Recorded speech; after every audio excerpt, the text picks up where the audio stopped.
Parenting Devotion Day 2. Quality parenting comes from good marriages. Let's talk about those good marriages.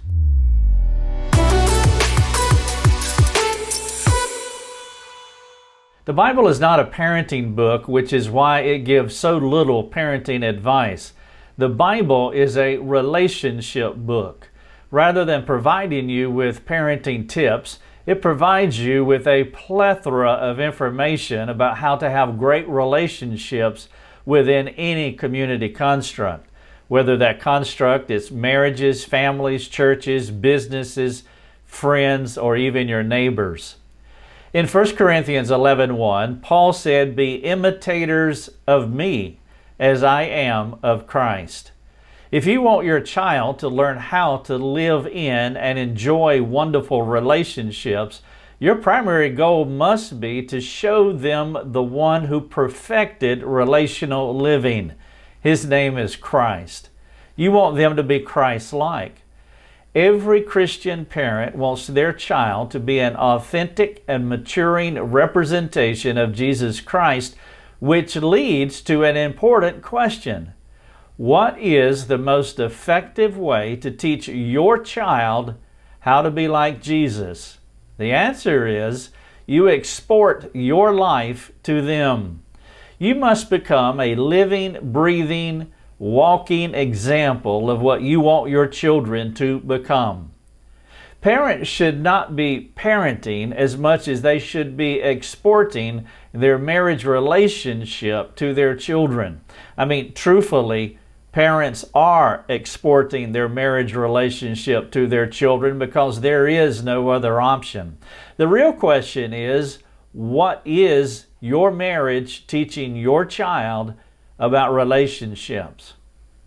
Children spend nearly 20 years soaking in the lives of their parents while making determinations all along as to whether they want to emulate what they are absorbing from their parents. Living in a relationship is why the most effective parenting is not how to parent better, but how to relate well to your spouse. Every spouse can display before their children how to effectively live with another sinner, and no sinner is closer to you than your spouse. The powerful impact of a stable marriage becomes your most effective training tool. Your children will observe you doing the very thing you want them to do as they create their future community constructs. Your marriage is a visual expression of what it means to love God and to love someone else supremely. If you have not been a good model of what it means to relate well with another person, specifically, you have not lived well, living biblically well with your spouse, today is the day for you to change. Now, ideally, it is best for both spouses to repent mutually, but that is rarely the case. Usually, one spouse becomes more aware of the negative effects of their marriage on the children long before the other spouse does. If you're the only one willing to live in an authentic Christian life before your children, I appeal to you to do it. Do it today. You must actively, daily, and practically live out what you want everyone in your home to be, including your wayward spouse. Give your child a good picture that will be different from any poor images in your home.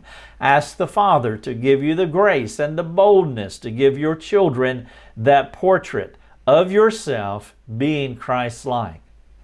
In a perfect world, both parents realize their imperfect exportation of Christ to their children. They see how it led to a confused and maybe frustrating picture for their kids to emulate.